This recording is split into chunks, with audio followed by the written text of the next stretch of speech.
রাঙামাটিতে পূজা উদযাপন ফন্ডের মতবিনিময় সভা।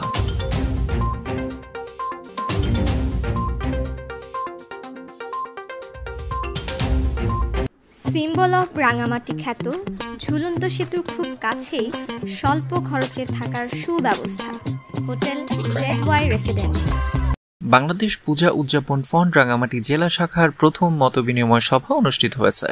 শুক্রবার রাঙামাটি চেম্বার অফ কমার্স হলরুমে জেলা কমিটির সকল সদস্যদের উপস্থিতিতে এই সভা অনুষ্ঠিত হয়। এ সময় রাঙামাটি জেলা উদযাপন ফন্ডের আহ্বায়ক নন্দিতা দাসের সভাপতিত্বে ও সদস্য সচিব শান্টু চৌধুরীর সঞ্চালনায় যুগ্ম আহ্বায়ক অরুণ চন্দ্র রায়, বিলাইছড়ির কাজল কান্তি দে, কাজল দে, কাপ্তাইয়ের রূপক মল্লিক রাতুল ও রতন চন্দ্র সদস্য, রূপনশীল সরোজ চৌধুরী, রতন মহাজন, রাজীব সাহা, টিটু দেব, উজ্জ্বল পাল, নন্দর কর্মকার, পুলকশীল, জুয়েল দত্ত মালু, রাজন রক্ষিত, প্রণব ত্রিপুরা, সুশীল আসাম, বাবুল বাহাদুর থাপা, সোহেল সাহা, রাজুশীল, কাউখালীর মিন্টু কান্তি দে, রাজস্থলীর বিশু সাহা, বাগাইছড়ির জীবন সরকার, লঙ্গদুর রঞ্জিত কর্মকার, জুরাইছড়ির তপন কান্তিতে উপস্থিত ছিলেন।